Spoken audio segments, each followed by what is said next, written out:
turnip lanterns instead of pumpkins, miners being allowed to buy fireworks, and setting fireworks off so close to your house that you singe the back doors. This is what Guy Fawkes Night looked like in the 40s and 50s.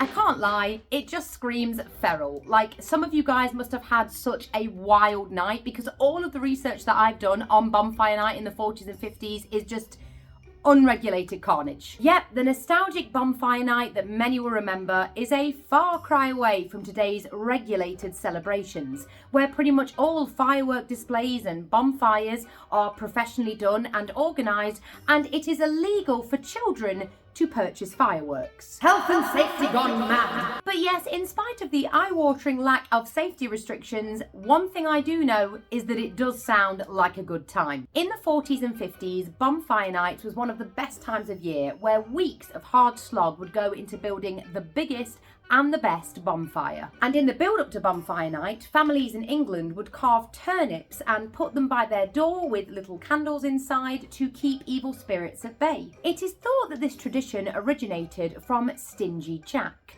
Now, Jack once tricked the devil, and so was cursed to roam the earth in an eternal night, carrying burning coal as his only light source. And then one day he placed the coal into a carved out turnip and then carried it around as a lantern, roaming the earth for all eternity. But if that's not scary enough, let's jump into the unhinged chaos of Bonfire Night itself. Can you imagine building a bonfire in your street today?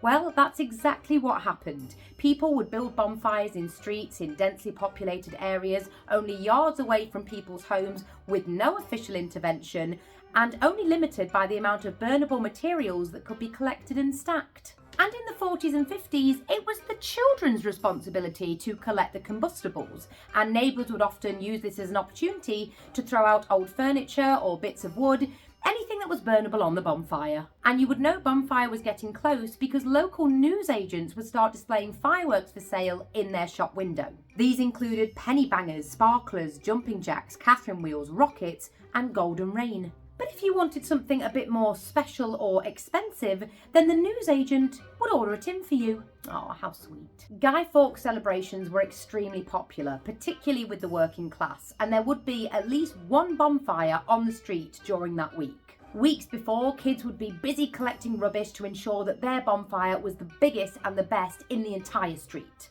Honestly, having the biggest bonfire would literally consume these kids. That is all they cared about in that moment. I guess it was like a hierarchy or a status thing. Sometimes the fires were so big that they would literally melt the tarmac on the road. And overnight, some of the bigger kids would sometimes stand guard to stop people stealing things off their bonfire so that they could go off and make theirs bigger. Honestly, it was like an entire operation. One account of a man that grew up in the 1940s said that him and his family had an indoor bonfire night around their kitchen table. But don't worry, no fireworks, only a bonfire. Thank goodness for that. People would use empty milk bottles to stand their rockets in, but you had to be quick because the blue touch paper would go off incredibly quickly after being lit. I forget, is this a fun night for the family or a game of survival? In the weeks before Bonfire Night, kids would also construct an effigy using screwed up newspapers stuffed into old clothes, and this effigy was called a guy. That is scarier than anything I've seen on Halloween. They would take their guy and position themselves where there'd be lots of people, like street corners, outside shops, pubs, etc. And then they would beg to the passers-by. "A penny for the guy, mister?" All over the neighbourhood, kids would be begging for money with their guys, and they would transport them with pretty much anything that had wheels. Pushchairs, trolleys, wheelbarrows, and on the whole, it was good-natured, so a lot of adults wouldn't begrudge giving the kid the odd penny or half penny.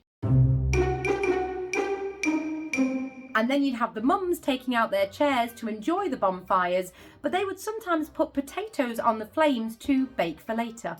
Resourcefulness at its finest. And of course, they would also make the classic bonfire toffee apples, which I've also tried myself. But this absolutely made me scream. So allegedly, the fire brigade would get called out regularly when fires were getting out of hand. But when they turned up, the mums would arm themselves with brooms and try and sweep them away to prevent them from putting the bonfire out. Save my house from being burnt to a cinder, oh no you bleeding don't. And then the family would enjoy watching the fire burn as they burnt their old three-piece sweets. The day after Bonfire Night, most bonfires were still smouldering, and so kids would scour the streets looking for duds. Duds are fireworks that had fizzled out and not exploded the night before. These would all be collected by the children and they would experiment with them by trying to blow things up like empty milk bottles. Oh, what little darlings. And I am desperate to hear your bonfire memories. And so if you've got any crazy bonfire stories, then please drop a comment below because I tell you,